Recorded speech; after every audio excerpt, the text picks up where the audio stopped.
Yo, it's Guido coming at you with the Tactics Talk. Welcome back. Thanks for tuning in. Today on this episode of World of Tanks, we've got the Legend of El Dorado in his Cromwell from Clan Knobs, Tier 6, British medium tank. You see he's got 2 marks on this bad boy, and he is attempting to 3-mark it. So he sent this in. He said, hey, on my 3-mark attempt, I continue to have these kind of potato games that knock me back. What are some of the things I can do to not have potato games, or maybe make my 3-marking a little bit easier? So we're going to talk a little bit. A lot of this he's probably going to know. With 2 marks, he knows how to play his tank. If you've got 2 marks on any tank, you're pretty good at that tank. You're doing a nice job with it.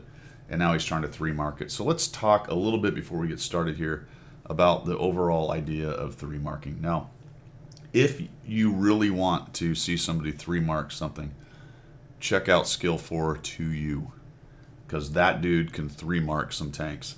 I'm telling you, he knows how to farm the damage. So, but I'm going to talk some more generalized stuff. I have 26 or so 3-mark tanks, maybe closing in on 30.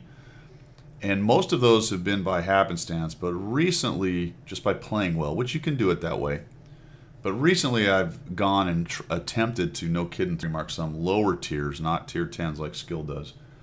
And I've learned a few things along the way. And I think the biggest overarching thing with 3-marking is that you are not playing to win.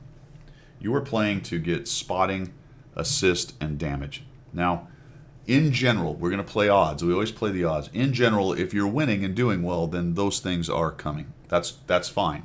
I'm not saying I just go out and I don't care if I lose constantly. That's not the point. But at some point, you have to realize while you're playing that if it is a loss, you need to start making decisions that up your damage and spotting. Again, ideally, this is in relation to maybe a comeback or playing really well and winning anyway. You don't want to just simply always give up or always go to a bush and try to farm. That is not my point in any way, shape, or form. But you do need to preserve to try to get to the minimum amount of damage to not lose percentages. That should be the goal in a losing situation. In a winning situation, the goal is to crank up as much damage and assist as possible. But if you start to lose, or things are going badly for you, or you get a little RNG unluck, or matchmaker unluck, or map unluck, or all of that unluckiness is added together, then you've got to make decisions that are going to help you get at least to the minimum damage that you do not lose percentage points, and that will help you in the grind towards a 3-mark. So a game that's a loss where you can keep yourself from losing any percentages, that you can count that as a win really overall in the big picture of trying to 3-mark. So let's talk about this one. He is currently here on Ensk. Don't know what his loadout is. A couple things I will tell you right away. If you if you are going to 3-mark, you need to be running large kits. So I just noticed that. We're going to talk about that. The setup of your tank matters. You need to have the best crew you can get. You need to be running large kits, large fire extinguisher. I would probably run food in the Cromwell, vice a fire extinguisher. You got an interesting setup there with 4, 5, 6. I don't think I've ever seen anybody put the fire extinguisher on 5, but that's the taste. Wherever you want to put it and it works for you, that's good. So setup matters. Crew, equipment, make sure you got all the right equipment. You've got camo on it. You're carrying enough APCR. I would even be probably carrying more. If I was serious about no kidding, I'm going to 3-mark this Cromwell, then I would be rolling with a lot more APCR than you are. Now, you can Iron Man it if the point is I'm going to 3-mark it, but I'm going to do it with small kits and APCR, and that's going to be a mark of pride for me, then good on you. Go for it. It can be done that way. But if you're trying to maximize, you're playing the odds, you really need to change your setup a little bit. You do not need 13 HE shells. I'm just going to tell you that right now. Not in that little tiny tank. I don't know if you're using that to take on lights or whatever as a counter scout. That might be a great idea, but on the 3-mark idea, I would get rid of the HE, because you carry some, I don't know, 6. Let's make a deal. You cut that in half. That's kind of crazy amount of HE really for a Cromwell. My opinion only. Maybe you do really well with that, but I'm just throwing that out for you. All right. So setup matters, crew matters, equipment matters, and then your mindset of going into the game matters. So let's get going. After all of the preliminaries, we're going to come into the middle, and one of the big things about 3-marking is getting damage, and one of the things about getting damage is getting to the first shot and taking those first shots. However, let's see what happens here. Takes a hit, and he gets one. So he's traded 135 for 226. That is the most obvious early shot spot known to man. At least one of them right there. and you had to expect to probably get shot there. You knew you were probably going to get a shot, but take a look at the setup on the teams, and you got to know that there's so many fast tanks on the other team, you're not going to get there first. So you're probably going to get as surprised as they are surprised, and we've traded. And it's interesting what you do here. You have a pretty good stack coming in, although it's unfortunate that the TDs are sitting way there in the back. And mentally, one of the things that happens when you're 3-marking, you get irritated that you've taken damage so early. And all of a sudden, we're bailing out of this spot. I don't think right there it was necessarily time to get out. You had a lot of your tanks. That's where your strength was. I think you could have gotten in there and been the annoying support medium with the rate of fire of this thing. And relatively decent pen, especially once you dab 2. You'd have done just fine in there, I think. So let's watch how this whole game plays out. Got the other Cromwell over here, and we're kind of messing around in the back. And all of a sudden, it's been a long time since we've taken a shot. The Leo's pushed up, and I don't know if you thought maybe that there was not much here, but I paused it. It's a little bit after this, but I paused it and I counted noses, and I went, all right, so we got 1, 2, 3, 4, 5, 6, 7, 8, 9 enemy tanks spotted. One's dead, that's 10. One's an artillery, that's 11.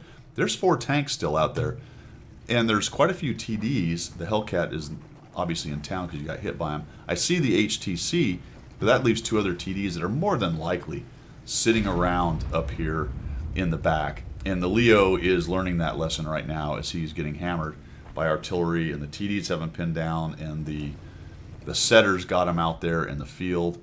And now we're really just trying to figure out how to get some sniper shots, and that is just not a great recipe for a lot of damage in here. And so what you did is you flexed from your strong side to your weak side, potentially thinking, well, maybe I can flex over here and get into the flank with the Leo. But because of how many tanks were left, that probably wasn't going to happen, and clearly it did not at this point, and we're at 135. So we're really in that now mindset of a game where, holy cow, I need to somehow get to the minimum amount to not lose percentage on my 3 MOE, or on my attempt to get to 3 MOE. A little bit late recognizing the M12 was there. You probably had a shot. That might have been some hit points you could have got.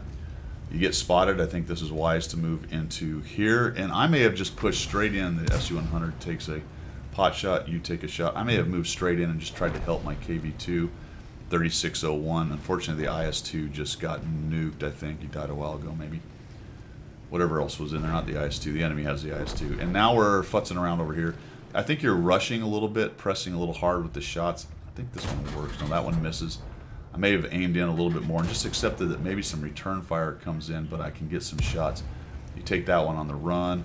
I'd have gone right after the Cromwell and just tried to take him out, and just accepted that the setter was taking the pot shots. You're playing it smart, but you really need the damage. And at this point, we're only sitting at 262. Now we get hit by the setter. Got that wall in the way. They are coming up behind you right there. One possibility here would have been, and it might have been hard to get done, but you might have been able to just push into the setter, kill him off, and then run up into the corner and try to snipe these guys, because now you're about to get sandwiched. This 3601's pretty much done. That's unfortunate. It didn't hit him, but you knocked down the wall. And 111. The RNG on the damage is not really helping you. You've got the HTC behind you, so that's a bit dangerous. He's sort of looking at you, so you get by him. We come over here, and again, with those guys, let's see if we... No, they are coming at you. So you're actually looking this way. I saw these dudes coming. There was your next opportunity for hit points. Maybe 2 more shots into the Cromwell before you died. But what we're going to do is we're still we really got glommed onto the setter and not really paying a good attention to what's going on around us. That was the guy that would have provided you another shot or 2 of hit points. But you take that kind of risky shot, hard shot at the setter, and now we're following the Cromwell, and we back up into the back of the HTC. And I would imagine at this point you were kind of at this point frustrated. That's one thing you need to try to avoid doing. And I'm going to reference skill again. If you ever watch the guy stream, he rarely ever gets perturbed. Even if he has a bad game, he just kind of laughs it off and moves on. And that's something you got to try to do. It's easily said and harder to do. I have trouble with it myself. But I think if you'd have kept your head in it just a little bit more, you might have got to 700-800 damage on this one with a little bit more calmness on what you were targeting and what you were doing.